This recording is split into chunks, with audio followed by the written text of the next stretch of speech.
One of the things that I kind of want to ask you right off the bat is, where is it that we go wrong when it comes to DE&I efforts? Where have we historically made mistakes? And traditionally, what are those mistakes?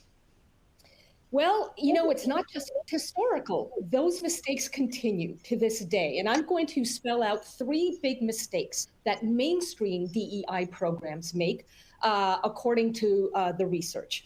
The first mistake is that mainstream DEI tends to shame and blame people. And shaming and blaming repeatedly leads to humiliation. Well, psychologists have identified humiliation as an emotion that is more intense than anger or even happiness. Humiliation, really sinks its claws into the human psyche, and ultimately that generates blowback. So that's the first mistake. The second mistake that mainstream DEI tends to make is that it fixates on groups rather than groups and individuals. That is, diversity is about so much more than demographic categories. It's also about different points of view within those demographic categories. For example, Alex, I happen to be Muslim. Now, does that mean that I think like every other Muslim out there? Obviously not. And by the way, not every other Muslim thinks like every other Muslim. The same, we know, can be said about LGBTQ people, about people with disabilities, about people who come from, particular socioeconomic classes. And what that means is, just as we cannot generalize about everybody who belongs to a demographic group, we cannot generalize about white straight guys either. They too have individuality. And the interesting thing is, when we ignore the diversity that exists within groups, we tend to create new stereotypes. And so we really should be dismantling stereotypes altogether. That's why we've got to also take into account that people are individuals and not just members of this or that group. And the final big mistake that mainstream DEI still makes is that, it trains people to comply rather than motivating people to care. Very few people appreciate being told what to think, say, or believe. Now, they may comply, but probably and often at the risk of the blowback that I just talked about a couple of minutes ago. So the bottom line is, compliance is not buy-in. Caring is buy-in. And that leads to your earlier point that empathy is the missing piece of DEI. The DEI programs are at their best when they motivate people to understand one another. And that is a huge part of why I know SHRM has partnered with my organization, Moral Courage College, to bring diversity without division to corporate North America. So let me ask you a question, and I'm going to throw this in large part because as you were talking, one of the things that stood out to me is I'd add a fourth one, which is more often than not, we as organizations try to practice the one thing that never works, and that's really avoidance and or banning something, right? And we saw recently that Meta banned the notion of talking about abortion in the workplace or engaging in these things. And I think specifically, as you think about that empathy, the fourth mistake that I see other programs do is they work, to your point, on compliance, but also on banning or prohibiting. And prohibition doesn't work, right? We saw that with prohibition itself and the Volstead Act, where people were setting up speakeasies, right, to take us back 100 years. But what we find more than anything else is, from our research, nearly 75% of working Americans admit that they will, in some way, shape, or form, have been witness to or exhibited or saw polarizing discussions in the workplace, things that weren't supposed to be talked about, these kind of taboo topics. And so what I find organizations that do really well, and traditionally we've told people, don't talk about something, let's be conflict avoidant. But in reality, we should be taking a conflict management or conflict resolution perspective, which is to say, let's talk about it, get it out of the way, and doesn't mean we have to agree, but let's just keep going. Well, I love the fact that Yeah, I was just going to say, Alex, I'm so glad you brought that up. Thank you for, adding that fourth mistake that mainstream DEI makes. I'm glad you brought it up because this really goes to show the need to teach communication skills. Again, so much DEI focuses on what to tell people, that's okay to think, say, or believe. When the reality is, people need the freedom to believe what they believe. The key here in terms of making that work at work is give people the tools and the skills to engage productively about polarizing issues. And that, again, is part of what I think it really distinguishes the program that we're here to talk about, Diversity Without Division, from most of the other programs out there. Okay. So with that in mind, if I was to say to you, what is the basic science around what it is that makes DE&I initiatives more effective? Talk to us about the nuts and bolts of it. What are the one things that make those different from your traditional ones? Yeah. Well, let's talk about the science this way. Every single human being, regardless of culture, gender, religion, nationality, ability, disability, every single human being is born with a brain. And that brain has a primitive region that is the home to the ego. And the ego has the power to manipulate us into becoming more fearful, more stressed, more defensive than we need to be when we encounter views that differ from our own. And so when we take the science of unifying people, in tense times and apply that to inclusion programs, what we realize is we've actually got to teach people the skills of lowering their emotional defenses when we're talking about tough topics. Because when we lower those defenses, we not only are able to hear those who may take a different point of view than us, but equally importantly, we motivate our other to then hear us. In other words, we're leading by listening. But in order to do that, we've got to know how our brains work and what sorts of skills we need to apply in order to create an environment in which not just we, but others are incentivized to respond rather than react. That's the science behind Diversity Without Division. So let's dig into that a little bit, though. When we think about this, it speaks to the notion of, and I've heard you talk about this before in front of other CEOs and in front of other executive leaders, major donors, and what have you. You talk specifically about the dignity of being listened to and what it means to have somebody give you the notion of being listened to. What does that do from a cerebral perspective for individuals? What does it do in terms of generating that kind of almost physiological response that we want to see? And you're right, it is a physiological response, not just almost, actual. The dignity that comes from being listened to is really, sort of brought out when we recognize that we are, and I'm going to use an important word here, respected. Now, the word respect does not mean agreeing with. Respect comes from the Latin respectate. Spectate means to look. Respectate means to look again. In other words, Alex, if I know a particular label about you, let's say your political label, I might immediately dismiss you. I might decide that you have nothing to offer to me. We've got zero to talk about. That would only be me reacting on my first impression of you. Respect, look again, means that I not assume, but instead I engage. And when I engage, I'm more often than not going to find that for whatever differences we have, we've actually got a lot of common ground as well. And in that sense, you feel heard.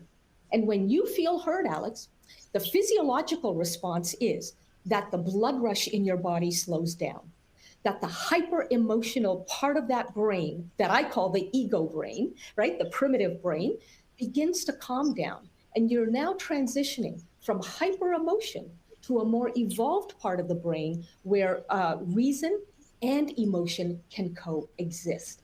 So all of this is to say that when I lead by listening, I'm actually creating the culture of the conversation. And I'm giving you an incentive to give me a fair hearing precisely because I've gone first in that department. You know, it's interesting because one of the things that strikes me, and this is from my own research, some of which you've actually reviewed, is I always teach people the one thing they should look for is going a little bit more broadly and thinking specifically about not only what it does to engage in difficult conversation or disagreement with another individual, but also what does it do to that individual and what does it do to you in your shared workspace? How do you think about what it does to you, right? And I almost liken it to the old school kind of view of gossip in the workplace, right? We all love gossiping in the workplace. It's something that people don't admit to, but they really enjoy, right? It's that water cooler conversation from back in the day. And what's interesting to me is I've always advised people, gossip eventually hurts the gossiper more than it does the individual who's the subject of the gossip. And people don't, people don't take that into account right off the bat. But as you think about that, one of the things that I think I always try to advise individuals is think about how you translate what it is that you're conveying to someone, and more importantly, how it is that you seek them to feel during that, right? If you feel respected, even if I don't necessarily agree with you, that connotes something very different than I never bothered to listen to you. And that's exactly basically, right. Yeah. That's exactly right. What engaging does, even when you wind up on still opposite sides of the issue, engaging creates trust. And we all know, and the research bears this out as much as our lived experiences bear it out, that we can't constructively discuss our differences if there is no trust between us. So one of the first things that needs to be done when we are entering into conversations that may involve disagreement is to actually create common ground rather than merely seek it out. So for example, one of the tips that we offer through the research we've done at Moral Courage College is start a conversation that you think is going to involve disagreement. Start it off by saying, look, I realize that we may have very different points of view on this particular issue, but also realize that I know you're so much more than just this issue. And so I have no right to judge all of who you are based on this particular conversation. I hope you'll remember the same about me. Boom.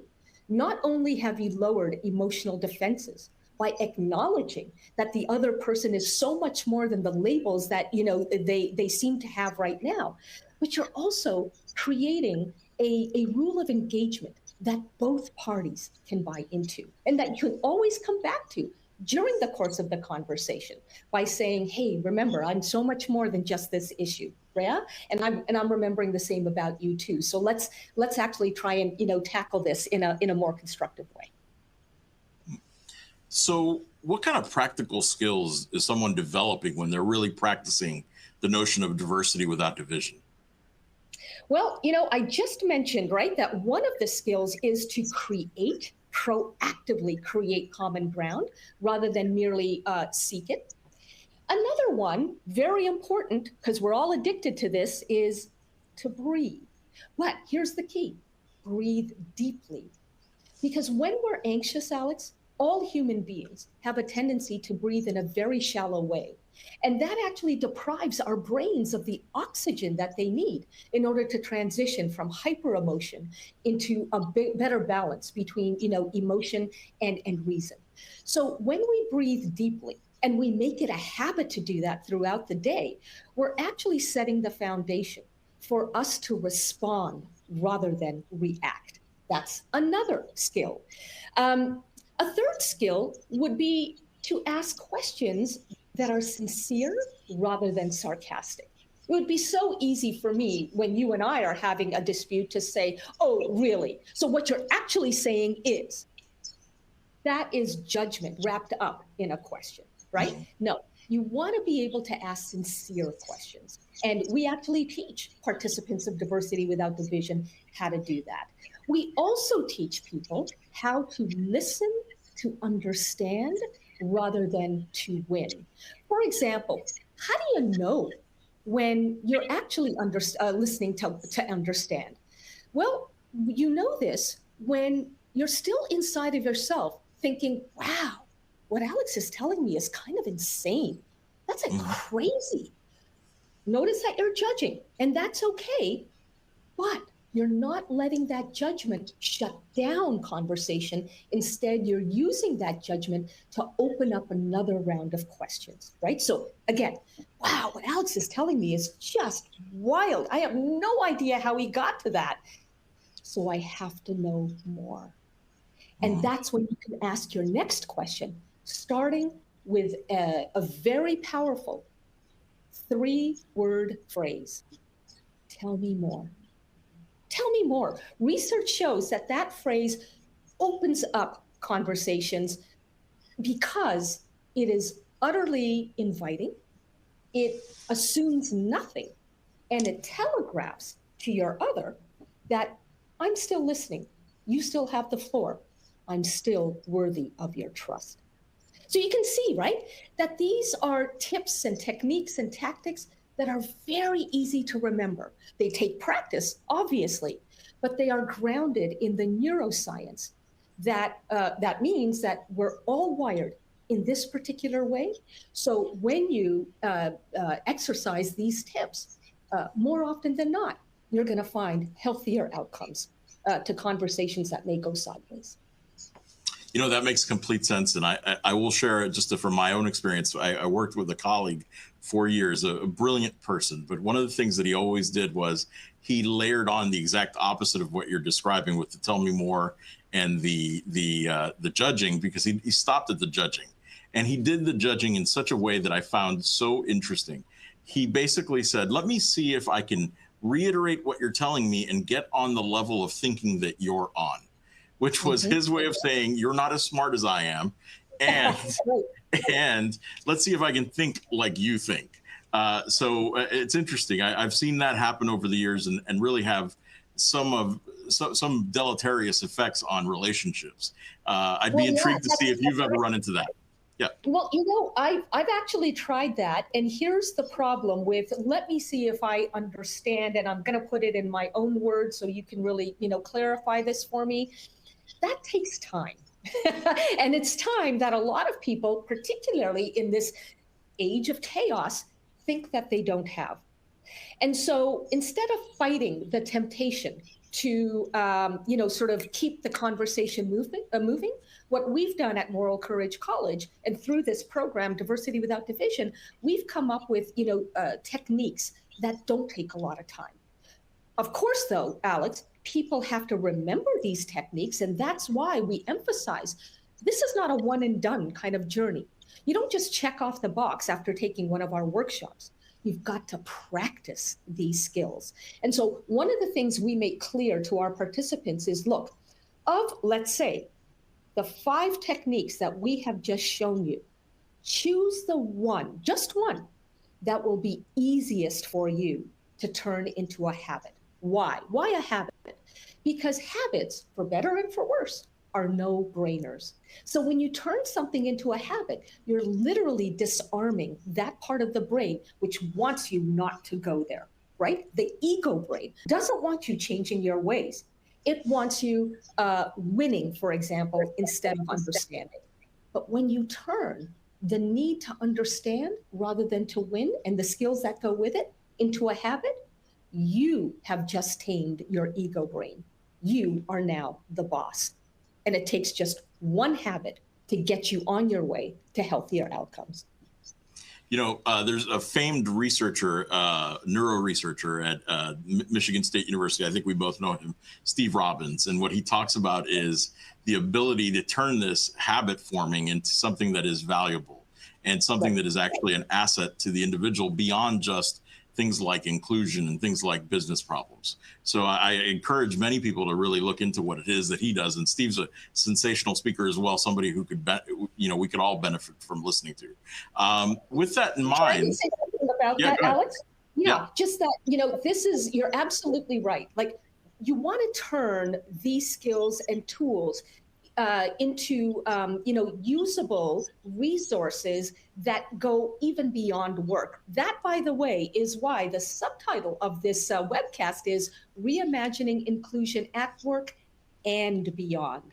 And one of the things I love about engaging with our participants in Diversity Without Division is that they learn how to apply these skills at home, say disputes with the spouse or with your own kids, at prayer, at play, so that you can really become whole as you apply the skills that you're learning. We need them 24/7, these skills.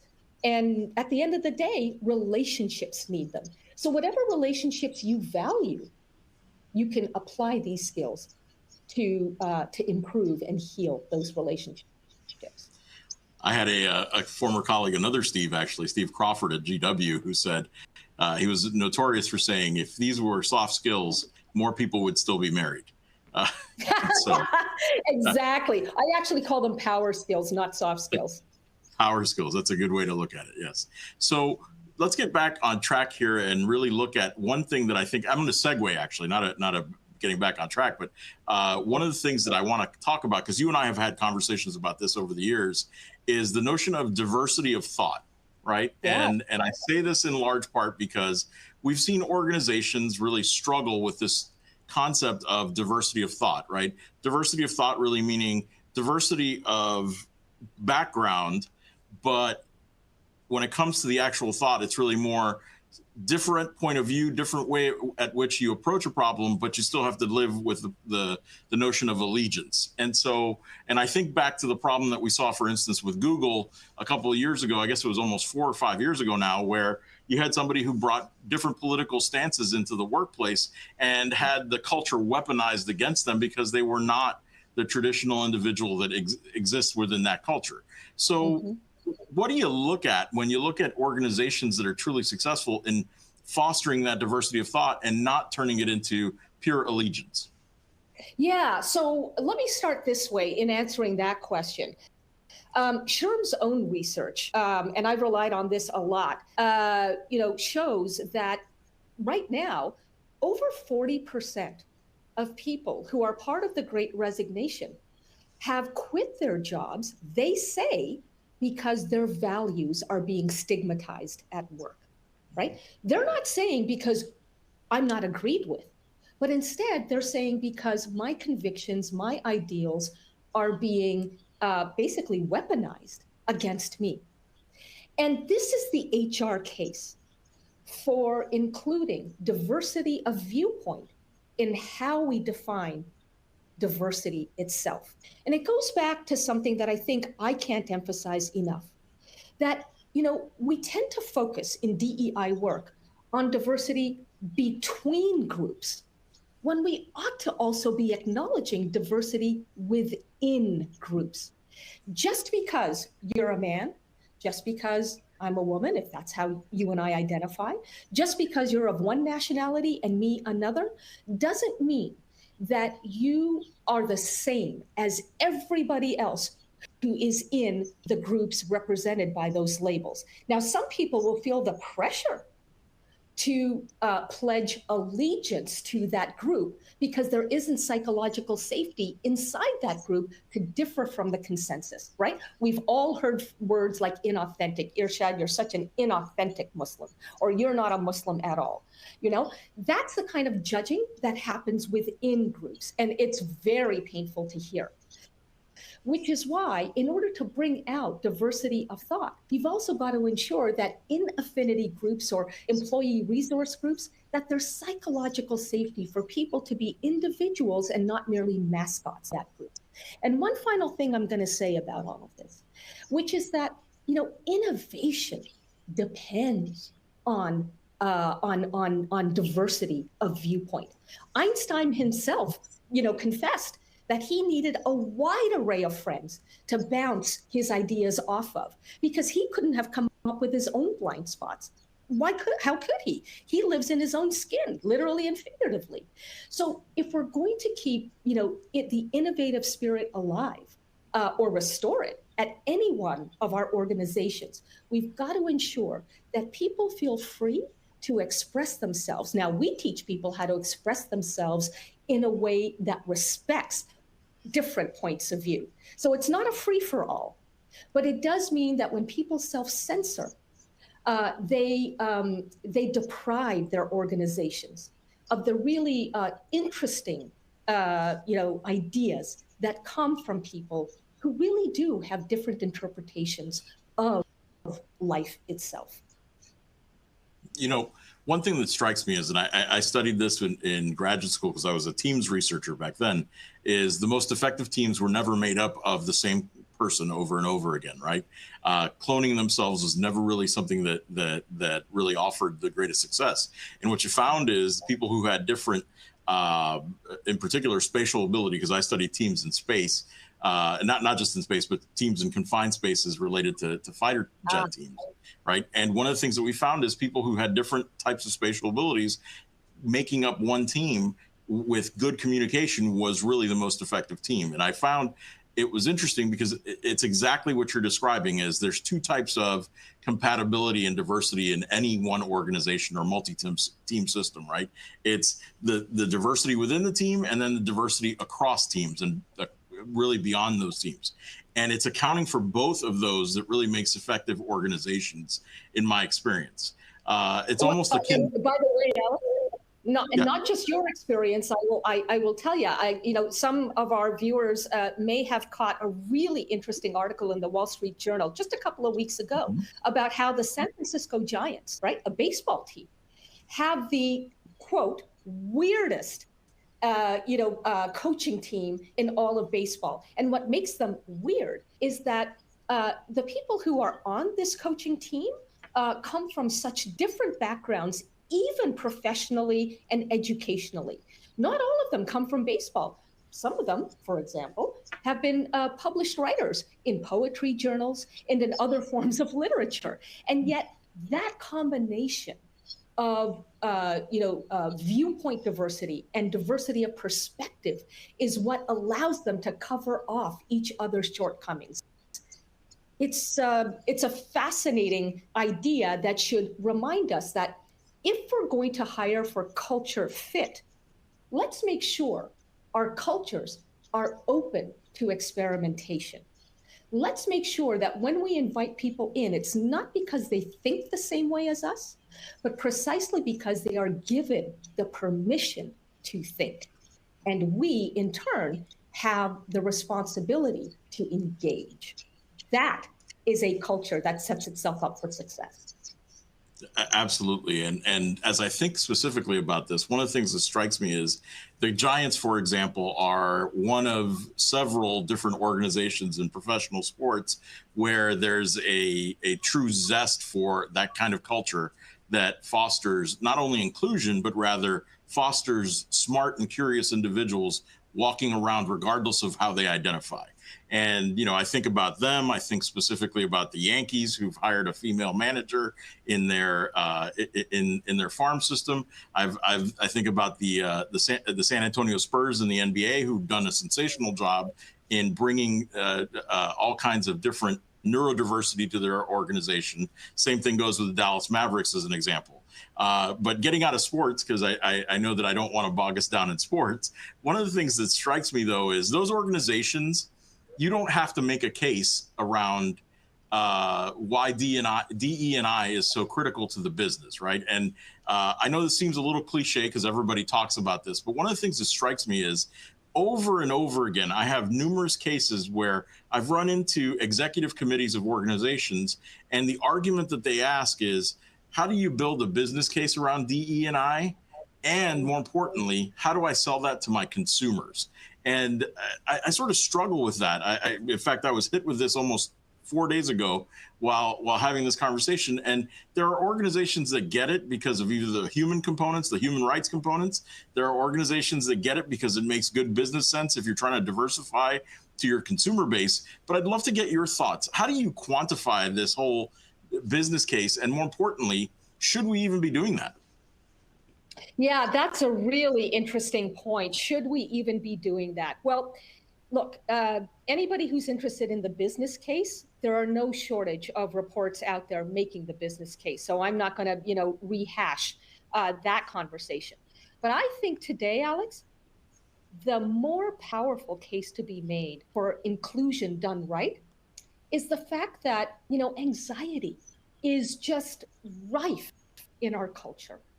And when we can give people the tools and the skills to engage with one another and not worry about whether they're coming off as offensive or bigoted or somehow improper, when we can teach people to communicate and productively across divides, that is when the load of fear that is on our shoulders begins to lift.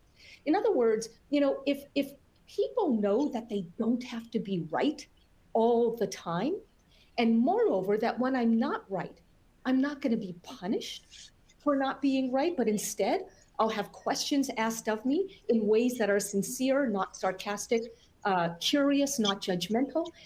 That is when people can just relax and really lean into their best selves.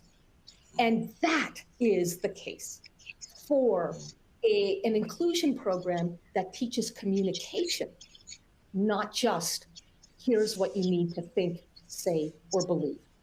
Because again, thinking, saying, believing, and this is what you need to do, that's conformity, that's compliance. And compliance is not buy-in. Caring about one another is. And we show how we care about one another, how much we empathize with one another by learning, practicing, and exercising communication skills that actually heal one another. So, it's fascinating that you raised that, in large part because one of the things that I had the good fortune of doing back in 2020 was serving on SHRM's Blue Ribbon Commission on Racial Equity in the workplace, especially as far as it dealt with things after the killing of George Floyd and all types of different social justice topics that were happening in the workplace and beyond. One of the things that struck me was I worked with a gentleman by the name of Bernie Milano, who was the former CEO of a variety of different foundations. And he said, the most inclusive action that any one organization can take is how they respond to someone saying they don't know. If someone says, I don't know, you can be inclusive and give them a real sense of belonging by saying, okay, well, let's figure it out. What did you think about? What should we take into account, as opposed to this person doesn't understand their job and it's time to help them move on. Right. Interestingly enough, it was that one of those things that really stuck with me, those few interactions that sort of stand out as how people build that sense of belonging within their own culture. Is it's okay to say, I don't know. Right. And those pieces sort of get lost over and over again. Nobody really thinks about those. And yet they're so simple. They're so simple. And that's the key, again, to, successfully teaching these skills. Keep it simple, because we'll find ourselves in highly emotional moments when, we're afraid of what's going to happen next. We can't predict what will happen next. We're defensive. We're tense. And so in a moment like that, we need to remember how to engage. If we're giving people, complicated instructions for how to breathe, for example, forget it. We're not going to remember that at a time when we're simply thinking of our own survival. So you've got to keep it simple. And yet in that simplicity is the power. One thing I will add to I don't know. I teach my own team members. You're absolutely free to say, I don't know. That's honest, and that should never be punished. Let's add this. I don't know, but I'd love to find out. And that then allows everybody in the room, virtual or physical room, to then, help out. I don't know, but I'd love to find out. Great, let's talk about that. Yeah. I also find that there's a certain humility that comes across with saying, I don't know, that makes you much more vulnerable and much more likely to engage in teamwork. It's very common. And I know that, many of us grew up with the same experience where we didn't want to engage in any teamwork, especially as it relates, I think about my days back in college and in high school, where if I was given a team project, I thought to myself, oh, good Lord, I'm going to have to carry this whole project. I don't want my grades to be in the hands of others.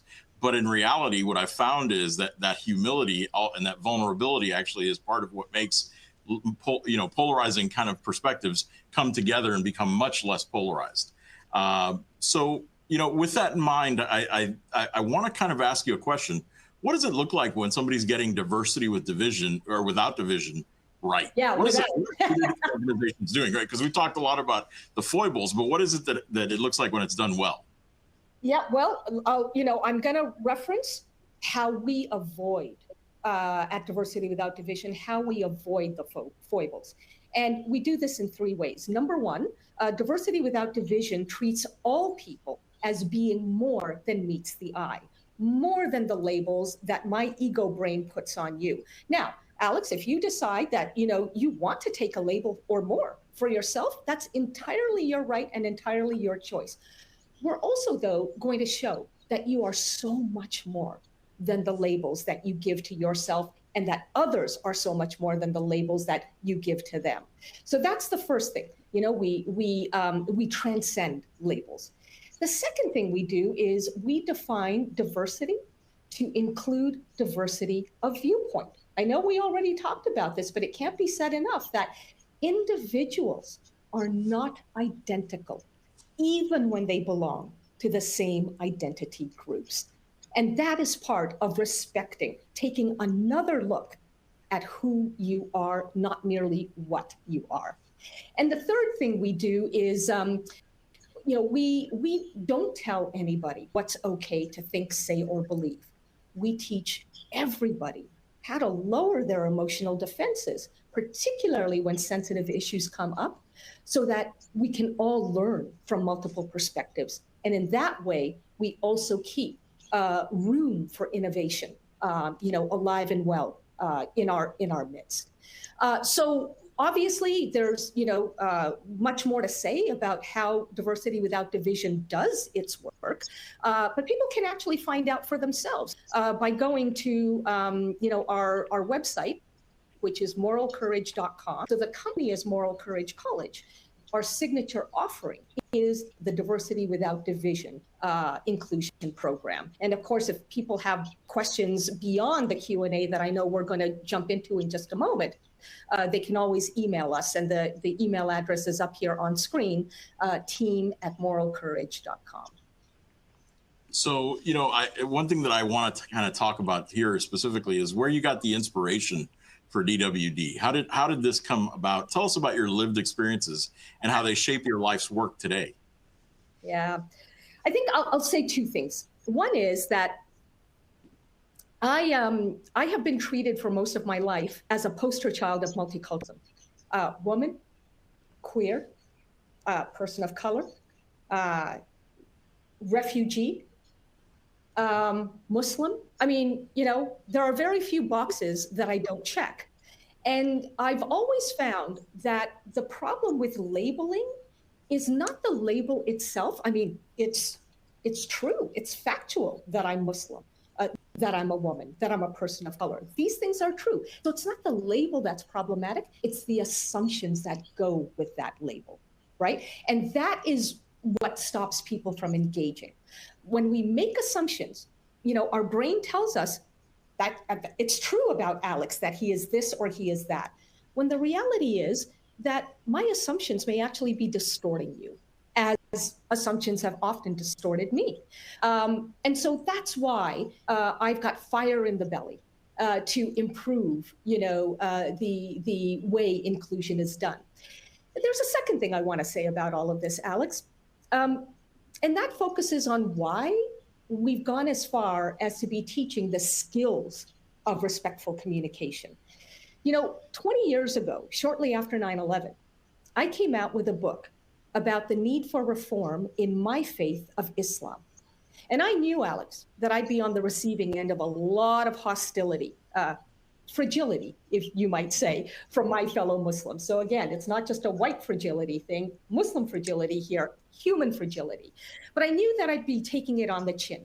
And I caved to my ego brain.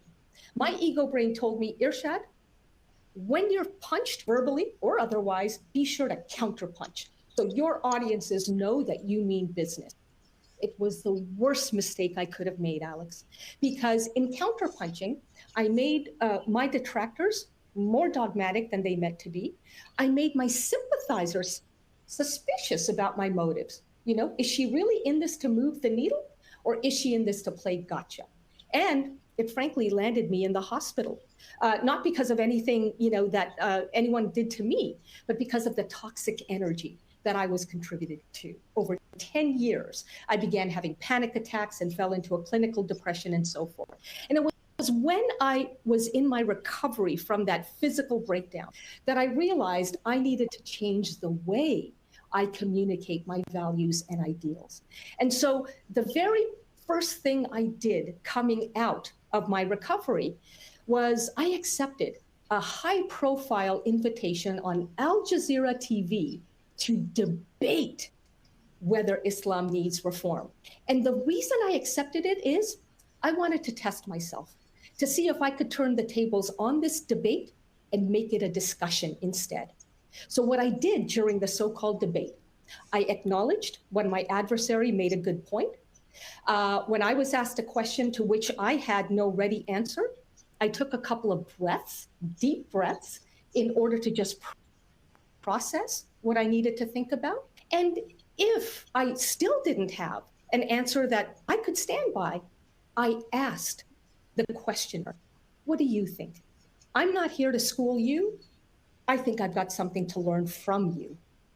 And afterwards, a number of people who came there as my detractors approached me to say, I would have never told you this before tonight, Irshad, but I actually support a lot of what you're advocating. And why wouldn't they have told me this before? Because I came off as arrogant and they did not want to feed my ego. But when I allowed my emotional defenses to come down, their emotional defenses came down, and they were able to hear me because they saw that I was ready to hear them. This is not dumb luck. This is the science of unifying people in tense times. Now you can appreciate the big picture of the passion that I bring to this work. It's fascinating, and I say that in large part because it is something that many of us don't do enough of, which is challenging ourselves to really bolster our thinking, but at the same time help others see our thinking and think specifically about what it is that we take into account when we approach these things. And I had a very similar experience. Most of us here at SHRM, or a good number of those of you who've seen me before, know that I'm the crazy Cuban C-suiter at SHRM. And one of the things that I remember going back to my early days in graduate school was we were dealing with the Elian Gonzalez phenomenon. And for those of you in the US, you know that was a trying time for Cuban Americans. And I remember thinking to myself, I had to explain what it was that I was thinking and be able to explain it, but not in a way that was derogatory to what somebody else might be thinking, just to be able to help them see what it is that they were thinking. And I had a good colleague. We're still very good friends to this day because we went to high school together and everything. His name is Fred Panzer. And one of the things that we worked on was he felt like there was one perspective to what was going on with the Elian Gonzalez thing, and mine was completely and diametrically opposed.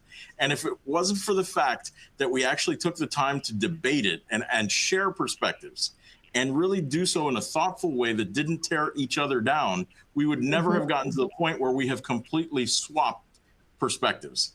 Not only did he swap his perspective by hearing what I had to say, but I ended up swapping mine. So now we're both in the same boat, just on different sides. That is fabulous. And can I just say something about one word that you used there? It wasn't crazy, it wasn't Cuban, it wasn't C-suite. I'm going to call you 3C from now on. Don't Yeah, take that as a label. I won't. Don't worry. But it's the word debate. You know, one of the big mistakes that I made during my time as a religious reform advocate is I would subconsciously and inadvertently turn discussions into debates. The problem with doing that is that in a debate, there can only ever be one winner. And my ego brain was telling me, Irshad, over your dead body, literally, will I allow you to lose? And the other person's ego brain was telling them the exact same thing. So by making it a debate, we actually began to one up each other and all listening went out the window. So one of the things that I do teach and make clear to people is that, look, there's a time and a place for debates. But if you're constantly turning conversations into confrontations or discussions into debates, it comes with the risk of the other not being motivated to listen to you. So if you really want a fair hearing for your own perspective, the most reliable way to get a fair hearing is to give one first. You know, you're absolutely right. And it takes me back to the story of how you and I sealed our friendship, which is really the key component here, right? Is this is why we're talking about some of this stuff is we started off with some adversity. And I'd love to hear your perspective on how we turned our professional partnership into a fruitful one and then sealed our friendship along the way. Well, I'll keep it really brief. You know, viewers, you need to know that Alex and I have not always been this chummy. We were brought together under some high pressure circumstances. We needed to figure out how Moral Courage College and SHRM are going to collaborate. The thing is, I had one assumption about what we were there to do, why we were there to collaborate. And Alex, I didn't know that you had a very different assumption about why we were there to collaborate. And we didn't understand for a long time that we were, you know, speaking at cross purposes. And so our cordiality eventually began to fray. And we had to really take a page out of our own playbook, out of the Diversity Without Division playbook. But before we did that, I almost completely killed our budding partnership because, and I'm not proud to admit this, but I think I have to for the sake of honesty and transparency, I was so frustrated with you, Alex, at one point that instead of just asking you some sincere questions for fear of offending you, I began some side conversations. And you found out about those side conversations. And then in a larger conference call, you referenced, I remember this so clearly, the poison of secrecy. But you didn't call me out on that because, as I understood later, you were afraid to come off as petty. And when you, therefore, talked about the poison of secrecy, I realized, okay, Alex knows I need to own this. And so I said in that conference call, Alex, you're talking about me. I'm the one who's injecting poison in this relationship. And I'm going to ask you, can we, after this conference call, have another call, just you and me, to clear the air? Well, that we did. Thank you for accepting that invitation, Alex. And that clearing of the air call took all of 15 minutes. And during that call, I remember we came from a place of curiosity with each other, not judgment. We listened to understand, not to win. We created trust. So much so that I remember at the very end of that call, it was a Friday afternoon, we, like old friends, wished each other a relaxing weekend. And some months after that, you said something to me, Alex, that I will treasure for the rest of my life. You told me that after that call, the clearing of the air call, you knew that we would be doing business with one another for the rest of our lives. Wow. That, to me, meant everything, because it meant that you saw me for who I really am. I'm not poison. I came from a place of fear when I started those side conversations. And you gave me an incentive and the room to redeem myself. And I couldn't be more grateful. I have to say, that I really do believe what SHRM believes, that the road to a healthier democracy, and gosh knows we need it in this and many other countries, the road to a healthier democracy may very well run through healthier workplaces. So thank you, 3C, for being I appreciate that. my collaborator as well. I appreciate that so much. And let's be clear. I love the fact that you are willing to talk taboo with me as well, right? And polarizing topics are all, the rage these days. So Irshad, it's been a real joy to be here with you today and to really kind of share our story and also share the importance of diversity in the workplace and how it's done right.